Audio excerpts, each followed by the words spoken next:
परम प्रेममय श्री श्री ठाकुर परमेरे था जगज्जननी श्री श्री बड़मा परम पूज्यपाद जुगाचार्य श्री श्री बड़ता आजिर पूज्यपाद श्री श्री आचार्य देव श्री चरण कमल अनंत कोटि प्रणाम निवेदन करुछि। सभी गुरु परिवार श्रीचरण में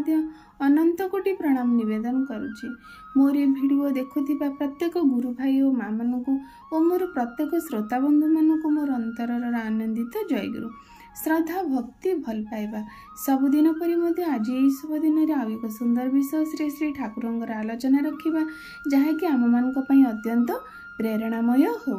कारण ये आलोचना करने और शुणिबार गोटे मुख्य लक्ष्य है आमे भल पाऊ बा न पाऊ किंतु श्रद्धा थाऊ बा न थाऊ किंतु जदि आमे अभिनयर माने सहित बा गोटे कौनसी भाव में बाध्य बाधकतार सहित जदि तांको सहित आमे लागी रहू मंगलर पथ को आमे जाबुड़ी धरू आमर से मंगल अच्छी ही अच्छी जेपरी महू बा घीओ जेकोसी गोटे पवित्र वस्तु रही आमर इच्छा थाऊ बा न थाऊ आमे सेठी महू माने नौ बा न नौ किंतु गोटे पात्र से महू डुबेक आ गोटे पात्र को दे दिए किसी रखेनी तथापि ता देहरे महू लगी जाए इच्छा नथिले भी न रखिले भी किंतु ता शरीर रे लगी जाए ठीक सही परि कारण से लागिबाटा ही आम मानकर मंगल तेणु भगवान को आम भल पाऊ बा न पाऊ इच्छा माने थाऊ बा न थाऊ किंतु जदि आम प्रत्येक दिन बाध्य बाधकता हो अभिनय करवा हो बा कौनसी मजबूरी हो जे कौनसी उपाय हो जदि तांको सहित संलग्न निजको रखिपर ताहले आमर एथिरे कौनसी अमंगल ही नहीं कारण मंगल पथरे जीवाटा ही प्रकृत जीवर ही मंगल होता है। ताहले एहीपरि गोटे केमती लागी रहिबा तांको सहित एटा ही आमर प्रकृतर जीवनर लक्ष्य हेबा उचित आ ये लक्ष्य ही आमर जीवनर बहु उन्नतर दिग को नहीं पहुँचाई दिए। श्री श्री ठाकुर समय समस्त माने ठाकुर को पचरा जाइथिला ठाकुर आम मान मन सदा सर्वदा बहु विचलित माने मन आदौ स्थिर रहुनी आमे आम मन को किपरि स्थिर करि परिबा मन तो जो ठाकुर आपन तो कहते ध्यान करबा बा सदा सर्वदा मन नाम मनन करबा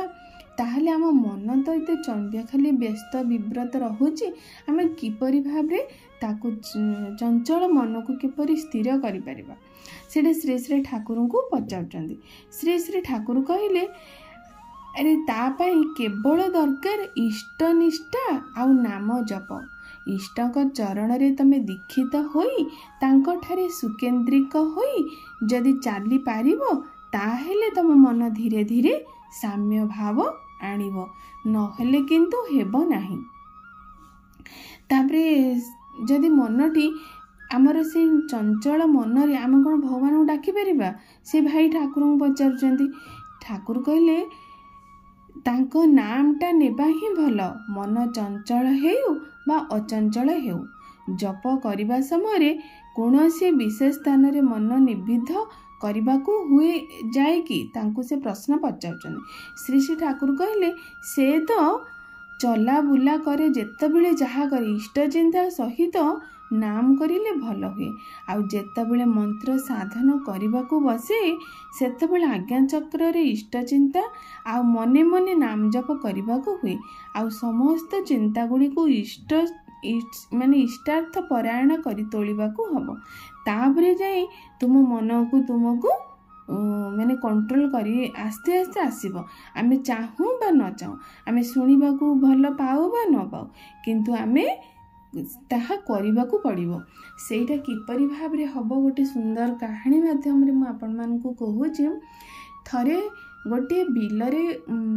पारा माने तो गहम जेहेतु बिलरे लगा जाइए से पारा माने आसी से गहम को से खेतरु खाती प्रत्येक दिन से व्याध कौन करे सबुदिन से पारा मान को धरी चेष्टा करे आउ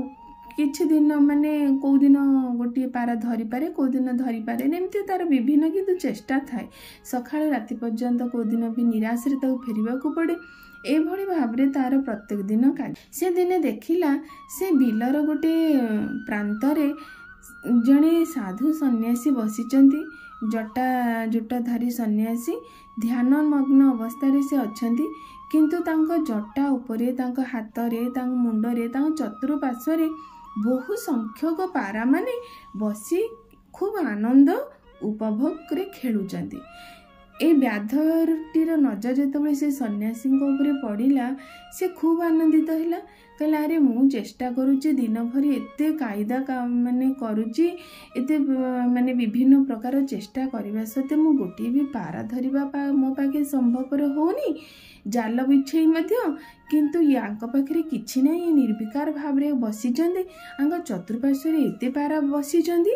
ଆଙ୍କର ରହସ୍ୟ କ'ଣ? ସିଏ ତ ସେ ଭିତରର ଜ୍ଞାନ କିଛି ଜାଣିନି, ସେ ଧ୍ୟାନମଗ୍ନ ଅଛନ୍ତି ବା ତାଙ୍କର କ'ଣ ଶକ୍ତି ଅଛି ତାଙ୍କ ପାଖେ, ସେ ବ୍ୟାଧ ପାଖରେ ତାହା ସମ୍ପୂର୍ଣ୍ଣ ଅଜ୍ଞ। ତେଣୁ ସେ ଚିନ୍ତା କଲା, ମୁଁ ମଧ୍ୟ ସେଇଭଳି ବେଶଟିଏ ନେବି, ସେଇ ଚନ୍ଦନ ତିଲକ ମାରିବି, ଆଉ ସେଇଭଳି ଭାବରେ ବସିବି, ମୋ ପାଖକୁ ପାରାମାନେ ଆସିବି। ଏଇଭଳି ଭାବରେ ସେ ବ୍ୟାଧଟି ଅଭ୍ୟାସ କଲା। ସେ ଯେମିତି ସେ ସାଧୁଙ୍କର ବେଶ ପରିପାଟି, ତାଙ୍କର ଯେ ସାଜସଜ୍ଜା ଯେଉଁଭଳି ଭାବରେ ସେ ନିଜକୁ କରିଥିଲେ, ସେଇଭଳି ଭାବରେ ସେ ବ୍ୟାଧଟି ମଧ୍ୟ ନିଜକୁ ପ୍ରସ୍ତୁତ କଲା। ପ୍ରସ୍ତୁତ କରି ସେ ବିଲର ହୁଡ଼ାରେ ବସି ରହିଲା। ଏମିତି କିଛି ଦିନ ବସିବା ପରେ ଆସ୍ତେ ଆସ୍ତେ ଦେଖିବାକୁ ଲାଗିଲା, ସେ ପାରାମାନେ ତା ନିକଟକୁ ଆକର୍ଷିତ ହୋଇ ଆସୁଛନ୍ତି। ସେ ତା ଉପରେ ସେ ଜଟାର କିଛି କୃତ୍ରିମ ଜଟା ସେ ତା ମୁଣ୍ଡ ଉପରେ ରୋପଣ କରିଦେଇଥିଲା, ସେଇ ଉପରେ ବସୁଛନ୍ତି, ତା ଚାରିକର ବୁଲୁଛନ୍ତି, ତାଙ୍କୁ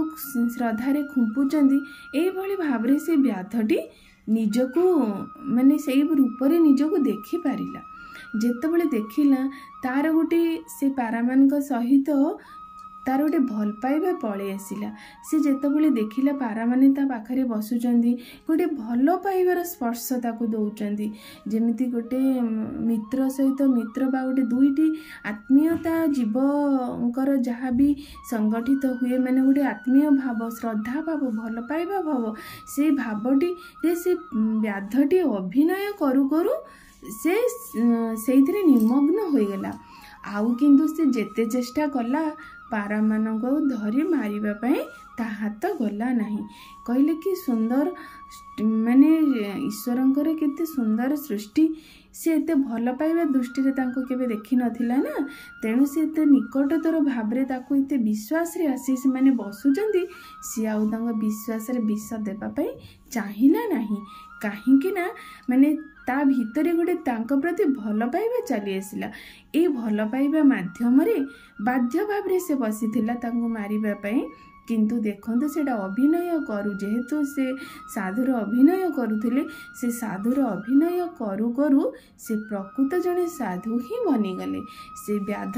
ଏକ ସାଧୁରେ ପରିଣତ ହୋଇଗଲେ, ସନ୍ନ୍ୟାସୀରେ ପରିଣତ ହୋଇଗଲେ। ଆଉ କୌଣସି ଜୀବହତ୍ୟା ତାଙ୍କ ଜୀବନରେ ତା ପରଠୁ ସେ କରିନାହାନ୍ତି। ଏହାର କହିବାର ଅର୍ଥ ଠିକ୍ ଯେପରି ଆମେ ନିଜର ମନକୁ ସ୍ଥିର, ଗ୍ରହଣକ୍ଷମ ବା ଶାନ୍ତ ସ୍ୱଭାବର ରଖିବା ପାଇଁ ହେଲେ ଆମକୁ ଏଇ ଦୁଇଟି କର୍ମ କରିବାକୁ ପଡ଼ିବ। ପ୍ରଥମେ ତ ଦୀକ୍ଷା ନେବାକୁ ପଡ଼ିବ, ତତ୍ପରେ ଏଇଭଳି ଭାବରେ ଯାହା ବି ଠାକୁରଙ୍କର ବିଧାନ ରହିଛି, ଆମେ ସେଇଭଳି ଭାବରେ ନାମକୁ ମନନ ଜପ କରିବା ମାଧ୍ୟମରେ ଆମ ମନ ସ୍ଥିର ହୋଇଯିବ, ଚଞ୍ଚଳ ହେବ ନାହିଁ। ଯେକୌଣସି ପରିସ୍ଥିତି ବା ଯେକୌଣସି ସମସ୍ୟା, ଯେକୌଣସି ଗୋଟିଏ ଘଟଣା ଆମ ପାଖରେ ଉପନୀତ ହେଲେ ଆମେ ତାର ସଠିକ୍ ବିଧାନ ବା ସଠିକ୍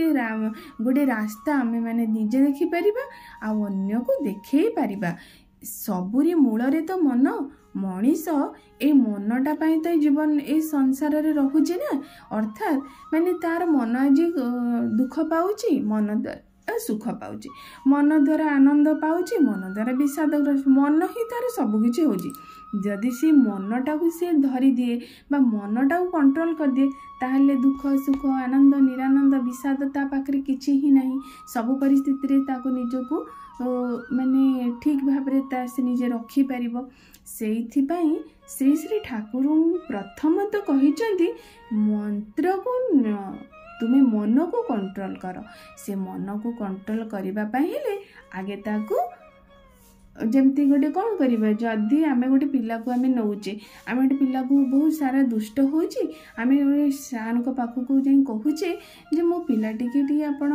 बहुत दुष्ट होची पाठ पढुनी चगला होची से प्रथम कौन कहचन तुमे आगे मो पाखु ट्यूशन आण अर्थात मो पाखरे आगे ताकू मो पाखु ताको छाड़ माने मो सहित ताको आबद्ध कर मते ताको ता दायित्वटा मते दियो ठीक सही परी मन को से परमात्मा का पाखरे तुमे आगे तांको पाखरे तुमे निजको समर्पण आगे कर तापरे आस्ते आस्ते तम मन चंचल स्वभाव स्थिर हम तेणु श्री श्री ठाकुर जो पचारि मन किपरि भाव आमर चंचल होउची स्थिर होने विचलित लगुच कारण मन ही रोगर कारण कारण मनीषर मनटी जो भली भाव तार शरीर मध्य से भली भाव हो जाए से ए सारा सृष्टि रे सबु किछि ही माने स्थिर हो करा जाउची केवल मन पाई ए किछि गोटे भल पिक्चर देखा निजर मनोरंजन पाई माने किछि गोटे खाद्य खाइबा ठीक गोटे मनोवृत्त खाद्य खाई पारिबा पे प्रत्येक जिनिस ही मनीष उपभोगर वस्तु भावुचे मो मन जदि से मन टिके मो माने मु कंट्रोल कर देबो अर्थात मन जहाँ चाहिए सेटा आमर मंगल नुहे कारण मन जाने ना मोर कोटा मंगल मो जीवन प्रति कि मन को जदि मु जाबुड़ी धरदेवी मन को जदि मु कंट्रोल करदेवी ताहले जोटा प्रकृतिर विधान जोटा विधिर विधान ताकू ही मो मन को मनैबा को पड़िबो सेतबेले मन आउ तुमको मना करिबो नाही मन जदि कहूची जीव हत्या करिकि मो खाद्य ग्रहण करिबी सेतबेले प्रकृति विरोधी कार्य एहा कारण आम मनीष आम शरीर पाई आमिष एक खाद्य नुहे आमिष आम पाई भोजनर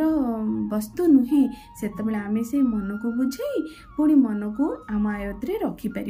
एइथिपाई सबु नाट जेमती कथार अच्छी पेट पाई सबु नाट सेमती मन पाई ही सारा सृष्टि होइची मन पाई ही सबु किछि आज मनीष जीवन में भूल करुची अधर्म करुची पाप करुची अन्याय करुची सबु किछि मन द्वारा ही तार करुची तेणु ठाकुर से मनटा को कंट्रोल करबा पई चाबिकेठी हमहु देइजंती मंत्र जो मंत्र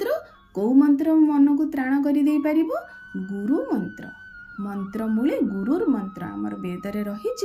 सबुठारु श्रेष्ठ बा सबुठारु साधनार सिद्धिर प्राप्ति केवल गुरु मंत्र रे रही आउ कोनोसी मंत्र आउ जे कोनोसी मंत्र आपण जप करंतु ध्यान करंतु मन को शांति प्रदान करिवो सेही समय मन तुमर स्थिर रहिबो मन को उत्फुल्लित रखिबो किंतु मोक्ष प्रदान करिवो केवल गुरु मंत्र तेणु से गुरु मंत्र सबु मंत्र मानक समाहार रे गुरु जो मंत्र दियंती से मंत्र मध्यरे सारा सृष्टि रे सबु मंत्र सन्निवेशित रही अछि तेणु जीवन रे से गुरु मंत्र को ग्रहण करिबा से गुरु मंत्र को जप भज माने नाम माने मनन करिबा जप करिबा ताहले जे आम जीवन रे आम मन को चंचल स्थिर करि परिबा तेणु आज आलोचनाटा ये यही आलोचना माध्यम आम निजे निश्चिंत भाव में जापर श्री श्री ठाकुर कुहा रही किपरि भाव में मन को आम निबद्ध कर दे परिबा से विधान करी से माध्यम करी आम जीवन में ईश्वरीय प्राप्ति हो जीवन को प्रकृत मोक्ष लाभ कर दे परिबा आज आलोचना ये रखुची आगामी दिन ये सुंदर आलोचना नहीं आसबि सर्वशेष समस्त मंगल प्रार्थना परम पिता श्रीचरण निवेदन करी आज ये रखुची जय गुरु।